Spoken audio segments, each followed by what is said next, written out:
Tell them what led you to the Catholic Church, or what. Well, I grew up, I guess you could say Protestant. That's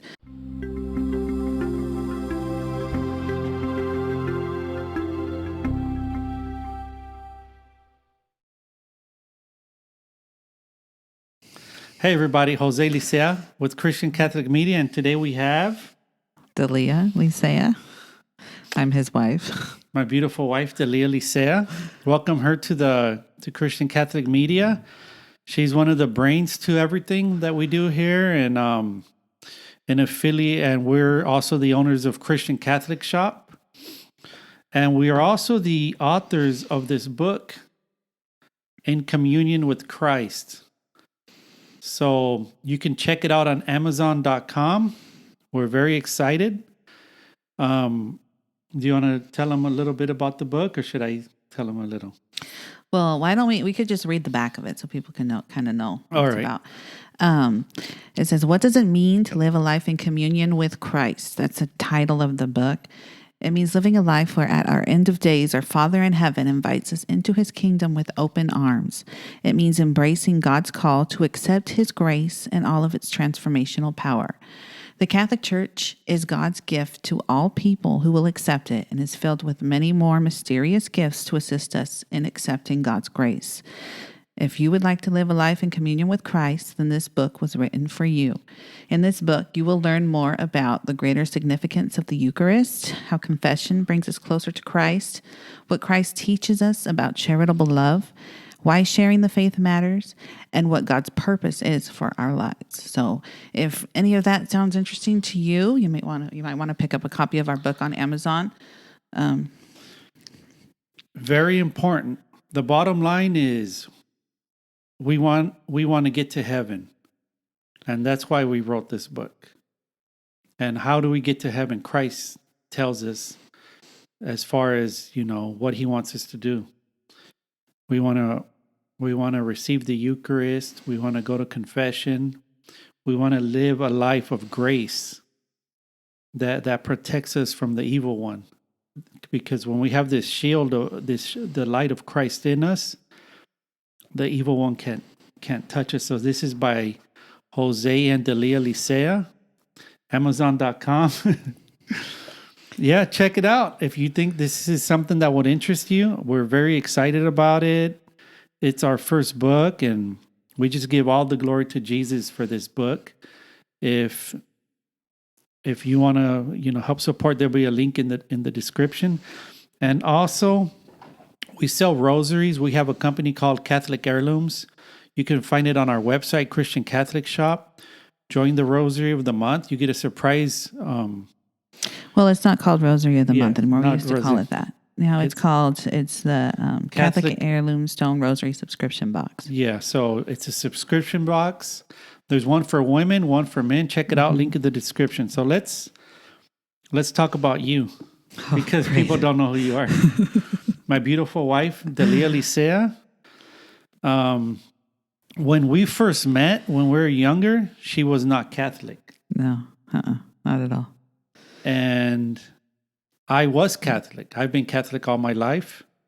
And when we started getting more serious and kind of seeing, if we're going to get married, how we're going to get married in Catholic Church, Protestant, I was like, well, there's no way you would ever get married. I'm not leaving the Catholic Church, because after realizing Christ founded the Catholic Church, nothing's going to remove me from that. No human in the world is going to take me away. That was my thinking, because I've studied Protestantism. I studied Catholicism, but tell them what led you to the Catholic Church, or what. Well, I grew up, I guess you could say Protestant. Most of my life, I didn't even really know that I was Protestant. I was kind of raised in different non-denominational church type settings. Probably, like a lot of people in the U.S. nowadays. I had some pretty unique experiences, though.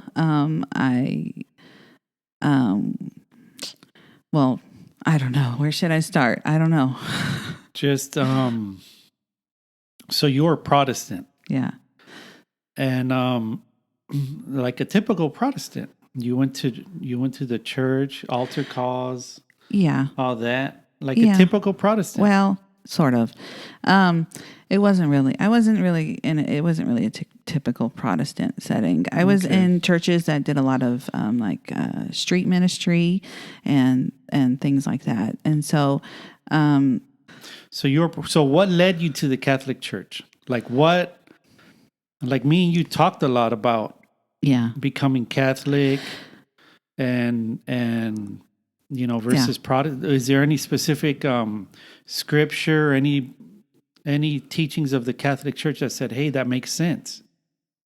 Or what do you think about the Catholic well, Church? a lot then of to now? Protestants they definitely they believe in the Apostles' Creed, or you can see the Nicene Creed specifically, and it's pretty clear that he says you believe in the Catholic Church in the creed, and it says Catholic, and Catholic just means the universal church. And when Catholicism, I hate to even say ism because it's not even an ism. It's just like an ideology. It's the guarding body of truth for Christianity is what the Catholic Church is. That's what I see it as. And So, is there anything specific that's you said, okay, this is the true church? Like, at what point did you realize that? well, to me, it's not even really to say the true church. It's more like the Catholic Church is Christianity to me. There was a point in history when all Christians were Catholic, and I include Orthodox when I say that. Yeah. Catholic just means universal. It was, there's a lot of terminology that I think people get mixed up in. And to me, the Catholic Church is Christianity. And that doesn't mean that, there are, of course, there's going to be failings. There's failings in everything where humans are involved. But the essential truths of Christianity have been the same since the beginning. Right. So, If there's any Protestants watching this and they're blown away, why would you follow a man-made tradition? Why don't you follow the Bible? You know what I mean? because it's not a man-made tradition, it's the opposite. A lot of Protestant churches, they're the man-made traditions. Right. Um, So and it's hard to make people see that. because you hear a lot of people in society say, "Are you Christian or Catholic?" Yeah, exactly. It's like that.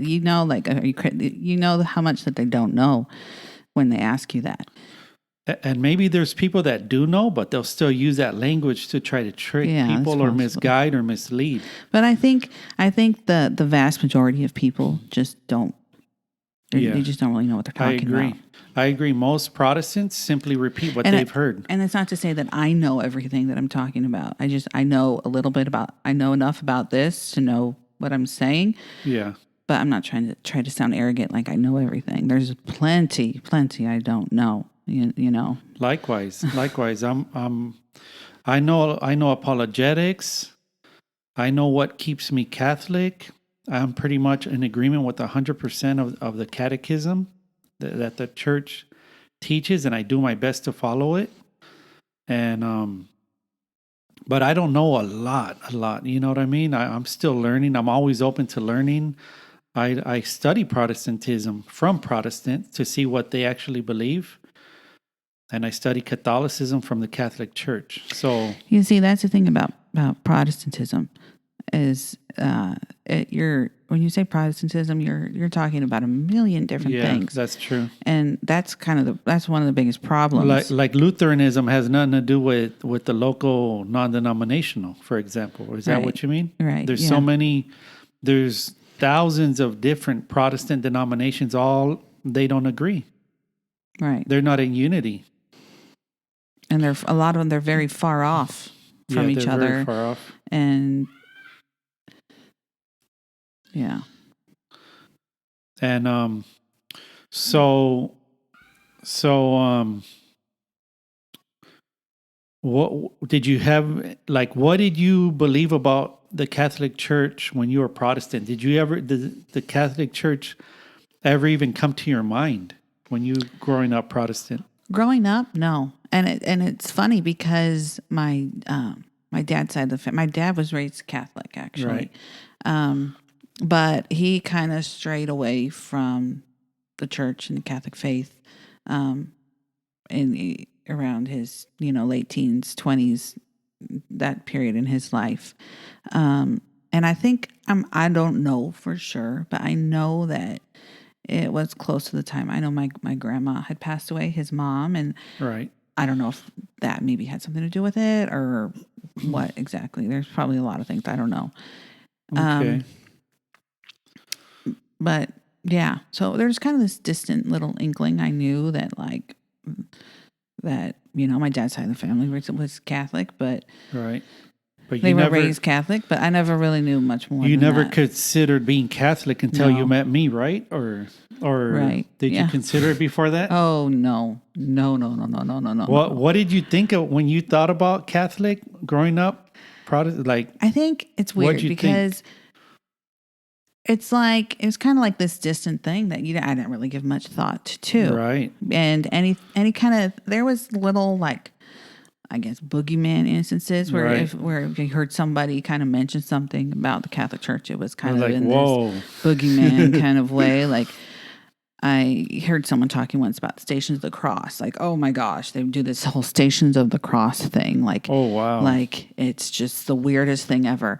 And now the gospel. It's exactly. They're scared of the gospel. And now that I know what it is, I'm like, that was, they had no idea what they were talking about. Yeah, it's just the Passion of the Christ. If you like the movie The Passion of the Christ, then you should be in 100% agreement with the Stations of the Cross. Right. So that's interesting. I think that's the devil that trick. Yeah, and yeah. I'm not talking about people. I'm just Yeah. talking about through the history, Just- the tradition from what Martin Luther really, his intentions when he did the Reformation is nothing to what it was meant to be, like what it is today. Because Luther prayed the rosary. A lot of Protestants, the father of Protestantism prayed the rosary, whereas Protestants today don't pray the rosary. Luther believed in consubstantiation, in a sense, a real presence in the Eucharist. Protestants today don't even celebrate the Last Supper. Well, they do, but it's a symbolism. Yeah. Yeah. Well, they celebrate it, but not every. Well, I'm sure some do. So I shouldn't say you did that. a video once on the Protestant pastor Francis Chan, where Yes. he came to that realization, and he was trying to tell people about that the earliest Christians, they really truly believed that the body and blood was the body and blood. You made an earlier video about Protestant pastor Francis Chan, that he came to the realization through his own studies that the earliest Christians, they really truly believed that the body and blood of Christ in communion, Right. or Eucharist as we call it, is the body and blood of Christ. Yeah. And they really truly believed, like, they died for that. Like, one of the reasons they were persecuted was because people thought they were cannibals, and they still didn't deny it. Like, we're going to kill you if you say that this is not the body and blood of Christ. And they still said it was that, and they died. You know what's interesting to me? Like, you're 100% correct. Where who was killing them were pagans. Pagans were killing the Christians because they called them cannibals. Yeah. Now today, who's acting like pagans calling Catholic cannibals? It's the Protestants. I know. Yeah. You know what I mean? that. It's just an analysis. I'm not saying that they're pagans, because No. Protestants have some truth. Well, yeah. And I don't know, like, the Catholic Church doesn't condemn or judge or, say Protestants are going to hell. Like, that's the Catholic Church doesn't they say that Protestants are separated brothers and sisters Yeah. because Luther separated himself from the church Christ founded. So me personally, like God can work outside of the church or as God pleases. It's just, Christ told us some things and people are just saying no, like they don't want to do what Christ said. What did Christ say? This is my body, this is my blood. Do this in memory of me. And people are like, no. And they're like, that's not your body, that's not your blood. Like, that's not the Bible. And people say they're sola scriptura, where they believe And Bible you see, alone. that's one of those truths that the Catholic Church has guarded. And that's Exactly. one of the main purposes for the church as a body, as an institution, is Right. to guard those essential truths. And that's straight from Jesus Christ. That's not a pope or a No. priest or a human. That's God. God said, this is my body, this is my blood. Yeah. And if you go to John 6:66, the mark of the beast, it shows you, who the Antichrist is those that did not believe. Yeah. Many of his disciples left Christ because they did not believe it was the body and blood of Christ. And I grew up Catholic all my life, and I didn't know a lot of apologetics, or I couldn't explain why Catholics, had statues or the typical, Protestant, questions. If you grew up in America, you're gonna hear, why do Catholics do this, this, and this, and that? I didn't know how to answer it. And I had some loved ones become Protestant, and they said the same thing, and I started believing them because I thought they had the answers. They had the Bible. But when I started studying apologetics, like my world was changed forever, because I realized Matthew 16:18, you are rock, and on this rock I'll build my church, and the gates of hell. I said, that's the church I want to be part of. And ever since then, I've just been studying like passionately about the Catholic Church, the doctrines, the Bible, the history, the early church fathers, and everything I was studying, I was sharing it with you. Everything I was learning, I was sharing it with you when we were dating. And then I was like, hey, look, Christ commands him to go confess. And I have to say this, like, there's some things to it that are so clear. And then when you are like, have such a habit of rejecting that, it can be so hard to even see it, even when it's right in front of your face. Yeah. And, I found that to be true with a lot of things, throughout life so far. But, and you're saying something. It's right there, and it's so crystal clear, but some people don't accept it or they don't see it. So I used to wonder, okay, it's so logical. Why doesn't so-and-so doesn't see it? Like, why don't Protestants see what's so crystal clear? So I started. I think I know. I think I have an inkling. Okay, let's hear what you say, and then I'll give you my opinion. Well, I think a lot of it is emotional. A lot of Protestant non-denominational churches, I think there's a lot of emotion driving their faith. And I'm not saying that emotion is a bad thing. It's a very good thing. But sometimes our emotion can overtake our logical sense. And God blessed us with a brain to think logically through things. And that emotions just, they can be very strong, and they can take over that whole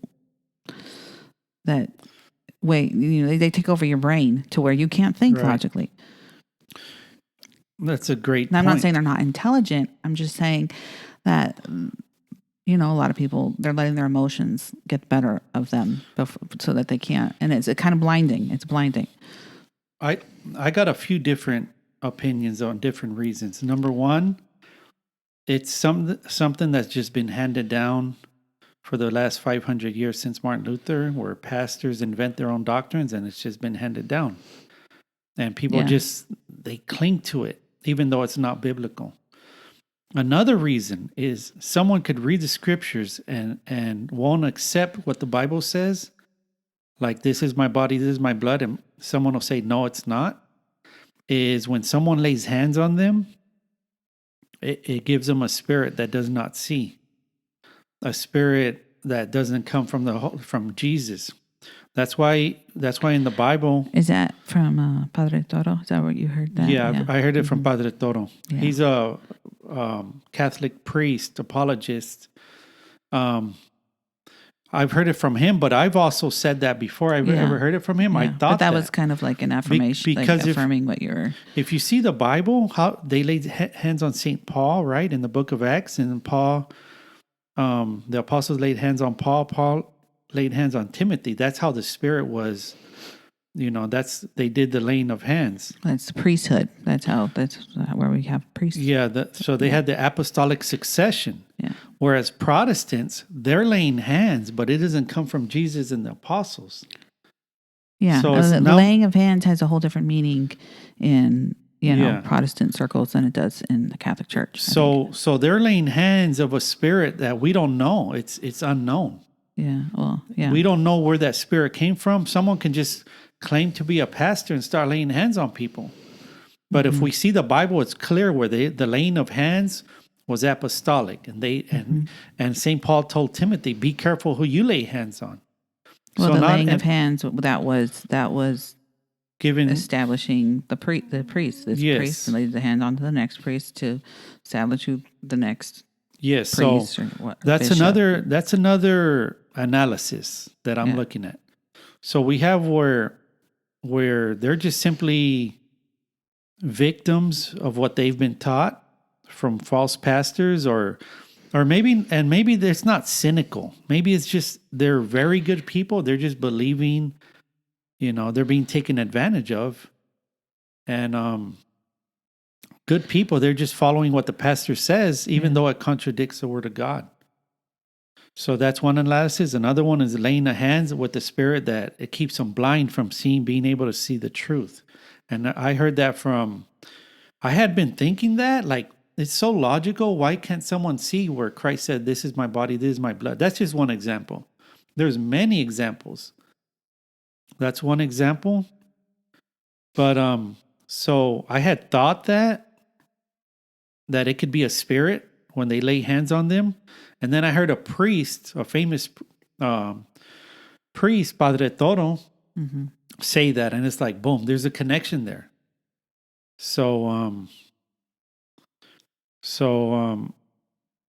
that's something where... I know you're a big fan of Padre Toro. You watch him a lot. I love Padre Toro. I got the opportunity to meet him. If you speak Spanish, look up Padre Toro, one of the best apologists in the whole world, Spanish or English, hands down. He's a defender of the faith. A lot of Latin America are becoming Protestant. He's bringing them back, sent by the Pope himself. That's interesting that, saying a lot of Latin America are becoming Protestant. And I know that is true.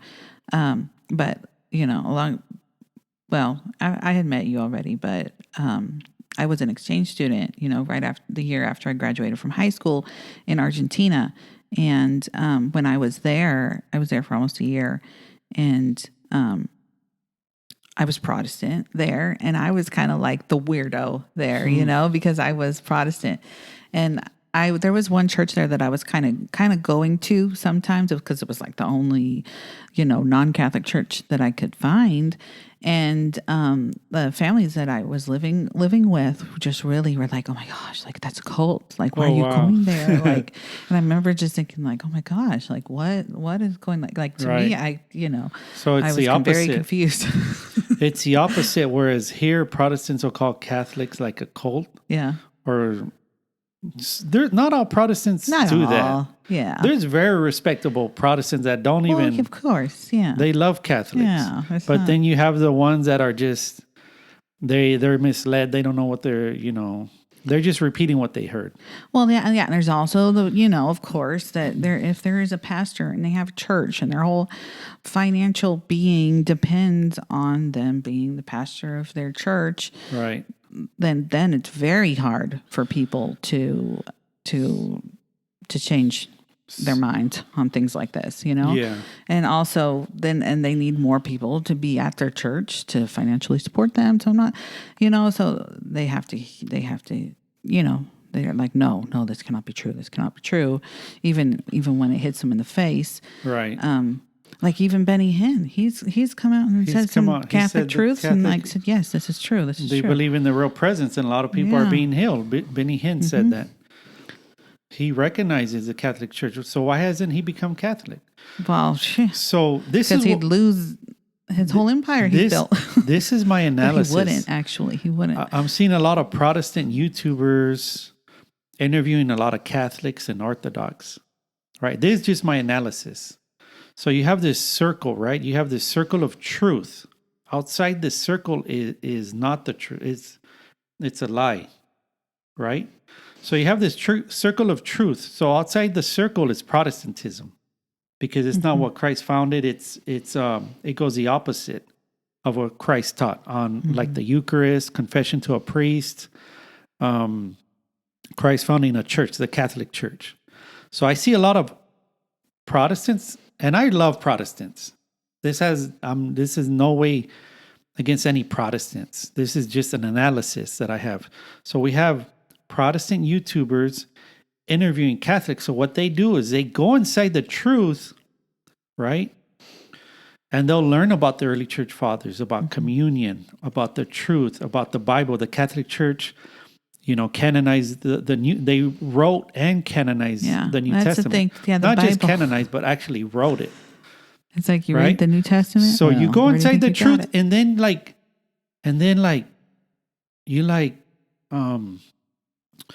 you're like, oh wow, I'm in the truth, right? They're just inside that circle of truth, interviewing and learning, but then they just but I'm not going to be Catholic. They walk outside that circle of truth.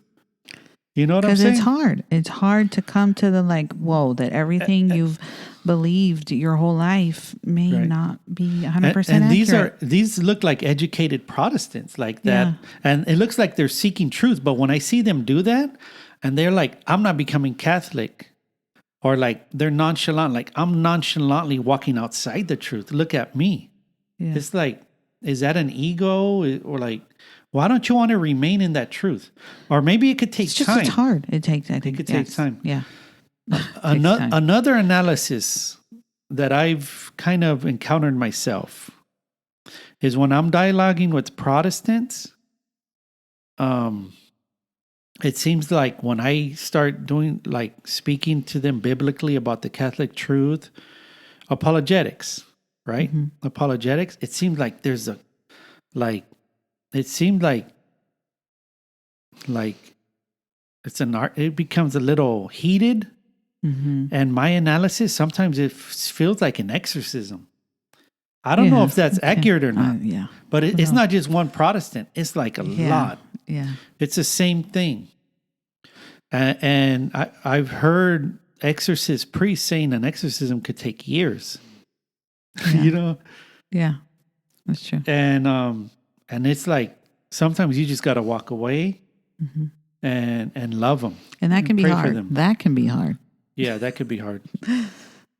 Yeah. And this has none. I love Protestants. But when you love someone, you have to live in truth. Right? Yeah. You can't live in a lie. Mm-hmm. And it could be super hard. If you see a child doing something that's wrong, you have to tell them. Yeah. As a parent, you have to, you know what I mean? You have to tell them. And there's different ways of going about that. Of course. Yeah, exactly. Some better than others. Yes. Yeah, definitely. But you still got to get the words out. Yeah. It's got to be a communication. Yeah. And you can say it in the nicest, softest, most beautiful way, and it'll still anger some people. Yeah.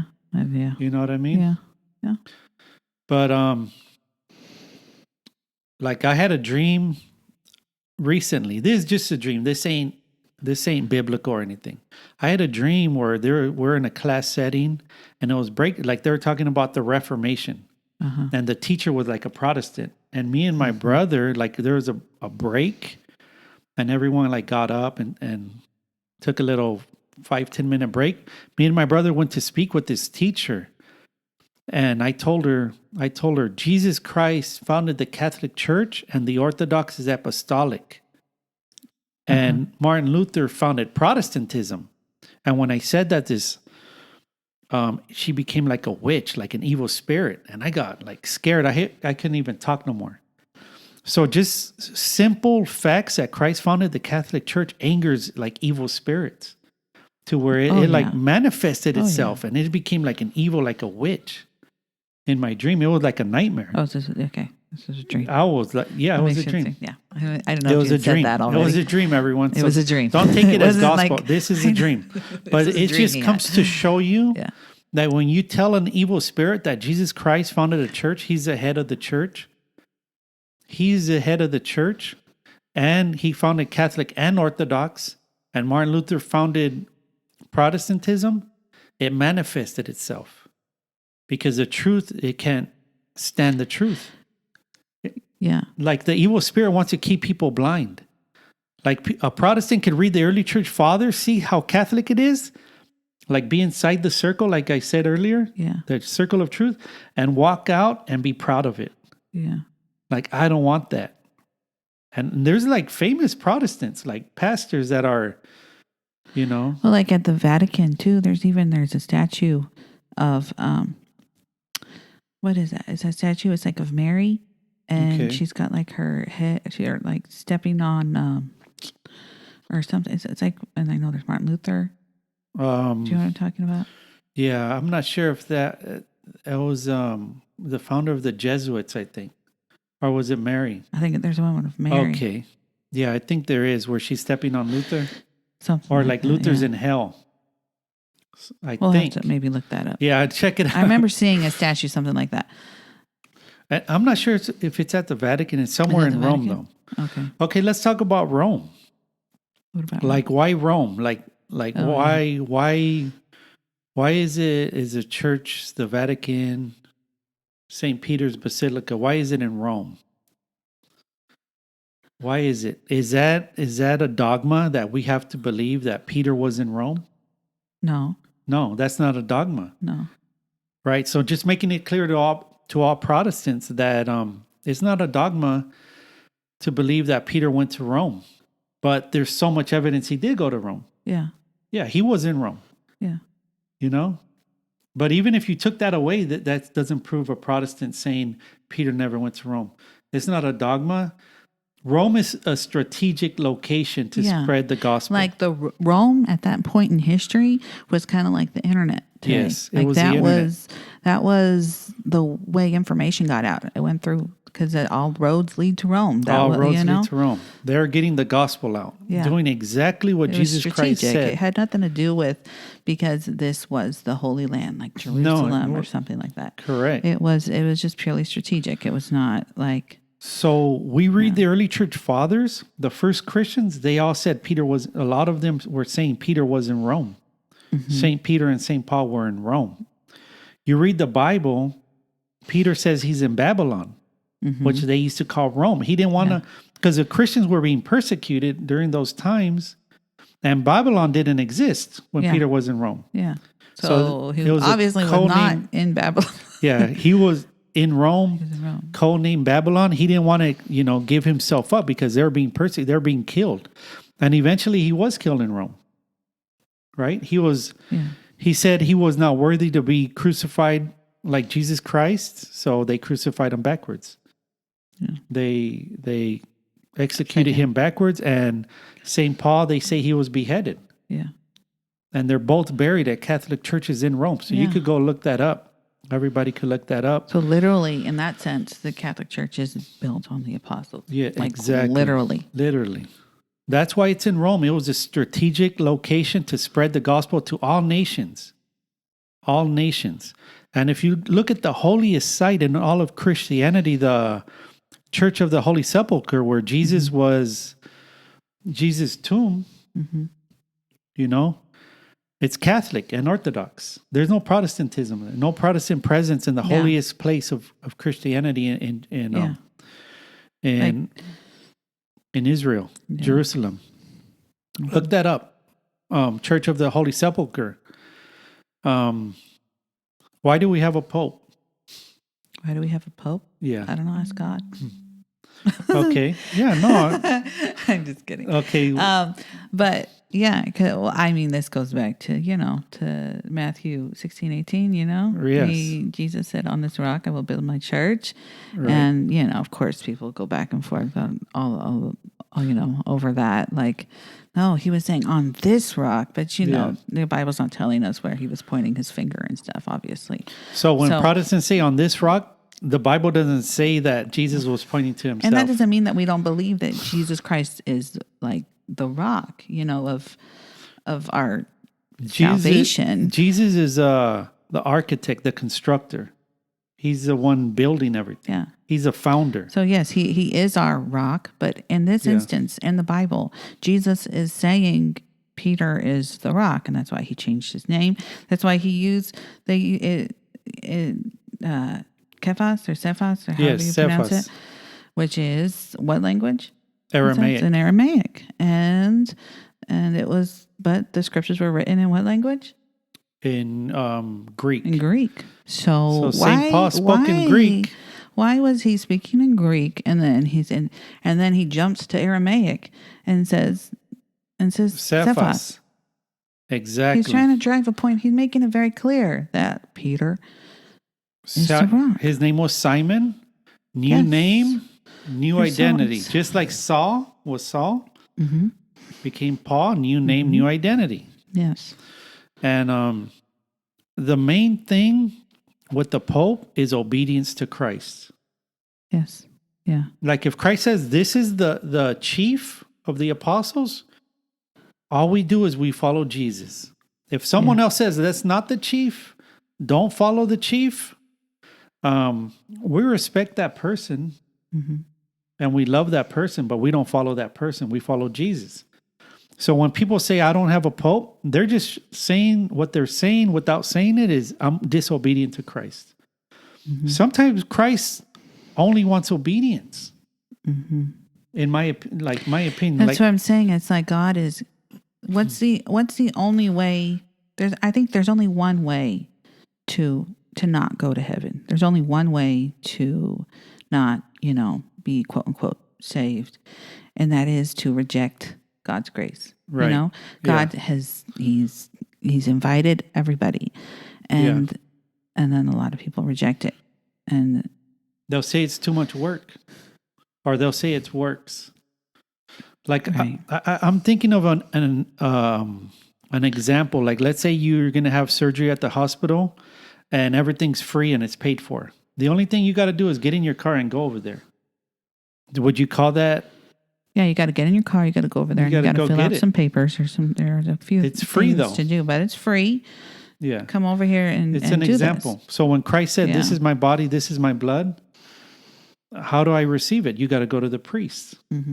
So people call that, or I don't know if people would call that works or not. And so through this this evidence that we see of this is how we can be saved. And of course we also know that like God is God. He can do whatever he wants. He can save whoever he wants. Yep. So he can, and there's a lot that we don't know. But based on what we do know, this is the surest way to follow God and follow Christ is to accept his grace and obey. An example like that I see in the scripture are the 10 lepers. They came crying out to God. And in the Bible, like leprosy is like a symbolism for sin. So these 10 lepers came to God crying to him. Because a lot of people say, go directly to God, don't go to the priest. Yeah. So God tells us exactly how to be. God could have just healed them right there and then. Christ said, go show yourself to the priest. So this is an example of obedience where they obeyed and on their way, they didn't even make it to the priest. And they were healed. It says in the Bible, on the way there, they were healed. It's their obedience to Jesus. Where people, Christ says, why do you call me Lord, Lord, and don't do what I command? And if Christ tells you, go to the priest, are you going to say, no, you're going to heal me here? You know what I mean? No, you're going to heal me. You're Jesus. You're going to heal me the way I want you to heal me. But Jesus said, no, I said, just go to the Go priest. to the priest. Go there. Go show yourself to the priest. No, Right. you're going to do it right now. You're going to do it right I'm now. Just kidding. They're not Because like that. so-and-so told me so. No, we have But to be it kind obedient. of is like that. Yeah. And it takes humility, humbleness to submit to the authority.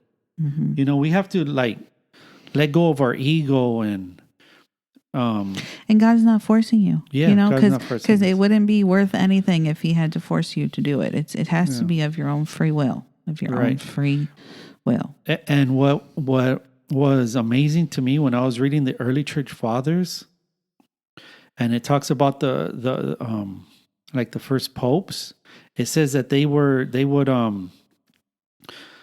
be leaders in love. Like it wasn't like an iron rod, like all mean and aggressive. It was like in love. Like they were like teaching in love, and everything their whole being was to love their fellow.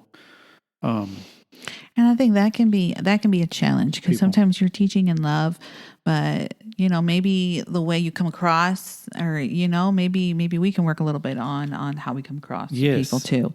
You know, like, and because sometimes you know, it may be out of love, and we may think we're saying it a certain way that will fall well, but a lot of times, you know that can be a challenge, and so we should be always like analyzing ourselves too at the same time, how we can, you know, better get our point across to people. But and sometimes people just want to be heard. Sometimes just listening. I agree with that. Mm-hmm. And when you hear something that's wrong, you have to address it. Yeah. Like I used to be scared to address things. Or I just say, "Oh, I'm not going to say nothing to not cause any conflict." But you just got to. You're not scared just anymore. Let the words out of what the church teaches. Yeah. Just let the words out. It don't matter if it's happy, sad, depressed, mad. I don't matter. Just let the words out, and let the Holy Spirit guide you. Because you have the truth. As Catholics, we have the truth, and sometimes we don't want conflict. We don't want conflict. We want to dialogue in love. I know that when Jehovah's Witnesses have come to our doors, and I know in the past, I love when they come to the door. Oh my goodness! And I know, I'll be at the door for like an hour. If we had something that we had planned to do, better scratch that off the list. Because I asked them, "Do you believe in the Bible?" And they're there with the Bible, right? This is how it goes with the Jehovah's Witnesses when they come to my door. They come to the door, ring the doorbell, and they have the Bible. And I ask them, "Do you believe in the Bible?" And they're like, "Oh, yes, look at me. I'm reading it." I'm like, "Okay, how did God give us the New Testament?" And they don't know. It was through the Catholic Church, Pope Damasus in the year 382 in the Council of Rome.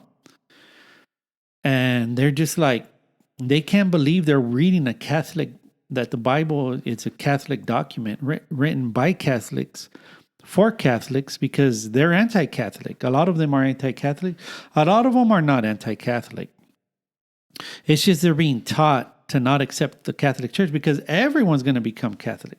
Same with Protestants, and they're going to lose all their business. So, you know what, going back to, how did I become Protestant? And I think a lot of what we've been saying just now kind of answers that question.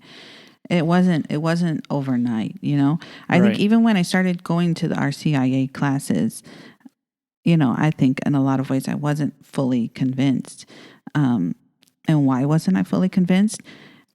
Like, things that were true were being told to me, but at the same time, it just feels like, no, there's just this something in you that is like, just rejects it because it's different from what you know? Yeah. It's like a paradigm shift. Yeah. You got to shift your paradigm, and then it could be like, this is what I do understand. Like, my dad was Protestant, like for Protestants out there. Mm-hmm. My dad was Protestant, grandpa was Protestant, great grandpa. So I could see where there's been a tradition, and it would be hard to break that, because these are your loved ones. And it's like in your deepest, innermost, your soul. Yeah. It's this tradition, and it could be wrong. But that doesn't mean we can't change it. Like Just like imagine the time of Jesus when Jesus came, and a lot of Jews had to make that same decision to follow Christ, Yeah. and they become known as Christians. You know, so they went through a lot of the same thing.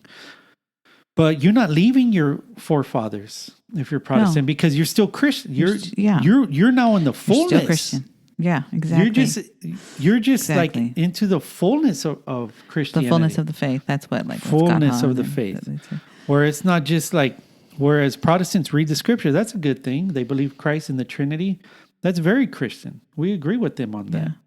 So where do you think you got the belief of the Trinity from? Exactly. It's a Catholic.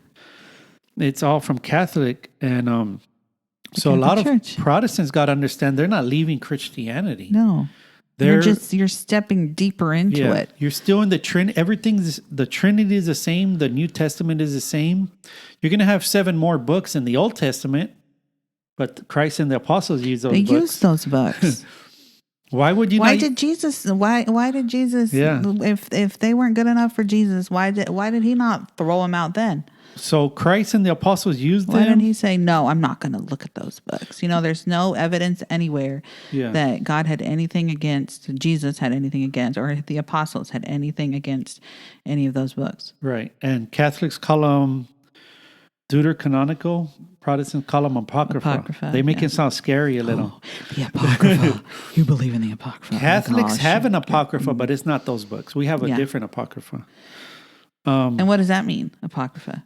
Apocrypha, I'm not sure. What is apocrypha? Well, I mean, it's not like, that's what I'm saying. You're saying it brings up this kind of like scary connotation. It sounds kind of like of the word, mysterious. But it's not. It just means books that they're not the sacred scripture. Right. You know what I mean? There are other books that, you know, they have some definite good things in them. There's some history and some things to take into account, but they're not sacred scripture. Like, for example, the Book of Wisdom was being used to convert, in the early church, was being used to convert Jews because it talks about the coming of Christ in the Book of Wisdom. Yeah. So that's one reason Jews removed the Book of Wisdom. Yeah. Because I've heard Protestants say, hey, Jews don't use it. That's why we don't use it. Mm-hmm. But Jews don't use the New Testament. And Jews also don't believe that, Jesus Christ is God. Right. So that kind of, just because Jews do it doesn't mean that it's correct. Jesus was Jewish. The apostles were Jewish. Yeah. It's just, and that's nothing against people that are Jewish. It's not the Jewish person. Just saying that line of thinking doesn't line up. Remember, we seen his testimony. He became Catholic, a Jewish convert. He says that Catholicism is post-Messianic Judaism. Oh yeah. And Judaism is pre-Messianic Catholicism. Yeah. Yeah. And he became. That sums it up. He says he had a what's his name? I forgot his name. I know exactly who you're talking about. We'll have to. But it's an awesome testimony. Just type in Jewish, becomes Catholic. Yeah. And he talks about how he had an encounter, and he had an encounter with Mary as well. Yeah. Yeah. And that when he first started looking into Christianity, he went to a Protestant church. But when he mentioned Mary, they kind of didn't really like that. Mm-hmm. And he knew right away it wasn't the right church. Yeah. And so do we worship Mary? No. We love Mary, we honor Mary, we venerate Mary. Yeah. Venerate means to very reverent, very respectful. Yeah. So when the angel came to Mary, he venerated Mary. Yeah. When Mary visited Elizabeth, she venerated Mary. So we're just doing what the Bible teaches. Yeah. So this Jewish convert that became Catholic, he said he knew the Protestant. When he mentioned Mary, they didn't really they didn't really want to hear about her. So he knew right away it wasn't the right church. And he eventually led him to the Catholic faith. And he also mentioned how all of God's graces to the whole world are through Mary. Yeah. Like the graces that God gives the world are through Mary. And at first, that can sound really like real Yeah. scary to someone that's Protestant. Like, Yeah. what are you saying? Right. Jesus, everything goes as Jesus Christ. He is the mediator, Right. and you know what I mean. Yeah, he Yeah. is. But Jesus came to us through Mary, like Right. literally through Mary in her womb, and I think there's more. There's definitely more to it than that. She wasn't just an empty vehicle, you know. Yeah. She's like the new Ark of the Covenant. Yeah, And she's if the you new Eve. and That's if what, that's it. That's and what if you look at Luke 1, it says, "My soul magnifies the Lord." she, to me, Mary is also, she's the ultimate example for us as humans. Yeah. Because Jesus Christ, like, of course, he's the ultimate example, but he's also something that we will never be. Yeah. He is God. Mary, on the other hand, is human, just like the rest of us. And she's the ultimate example of laying down everything. And, you know, she says in the book of Luke, be it to me, you know, according to your word, Yeah. and saying yes to God and what he wants you to do in for him in your life. Like, Mary's the ultimate example of that. And she can show, if you know, studying her, you can really show you more about how we are supposed to be as Christians. I Amen. think. Like Jesus being God, aside from Jesus, she's the greatest human to ever walk the earth. Yeah. I agree Because with that was every time. so momentous when she said yes to the angel. Like, we don't even, like, sometimes we don't think about how that changed humanity. So if she had said no, would Jesus just use someone else until she's just, so basically she's just this replaceable thing? I think a lot of Right. Protestants kind of think Yeah, that like- way a little bit. Yeah. But I mean, if you really like think about what you're And saying. she's great because of Jesus made her that. Yeah. Like, she's in that position because God made her It's there. not because of her own doing. It's everything that God did. God made her Yeah. Mary. He said, I'm going to make you to be my mother. And She's the mother of God. yeah, Jesus is God. Jesus is God. She is the mother of God. That doesn't mean that she's like comes before God, Right. but I mean, she very literally is the mother of God. If you believe Jesus is God, then Mary is the mother of God. Yeah. And it doesn't mean she created God. No, huh? Yeah. It means God created her and she gave birth to Jesus. Yeah. Yeah. Fully God and fully And see, human. and that's one of those very simple truths that can be very hard Yeah. to let that sink in when you're. And we don't worship Mary. We honor her the way you would honor your own mom. Only if you look at Revelations 12:1, it says the woman with the stars, you know, the moon under her feet with the crown of 12 stars. Yeah. That's Mary giving birth to the son. And it also says that she is the mother of, I'd have to look it up, of everyone that does the will of God.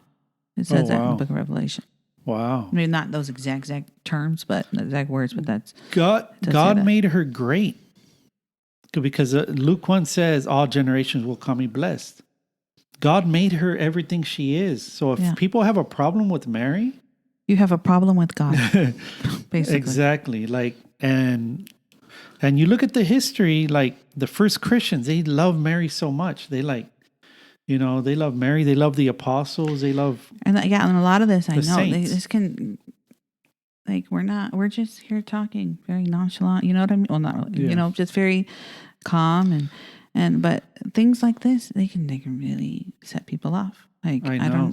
It's, like I was at a store one time and I was talking to a gentleman there, and we're talking a little bit about religion, and I told him how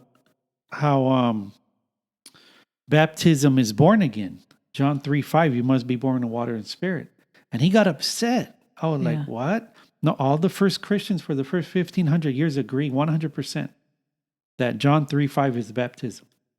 Yeah. So someone came along and said, that's not baptism. No, that's a tradition of men.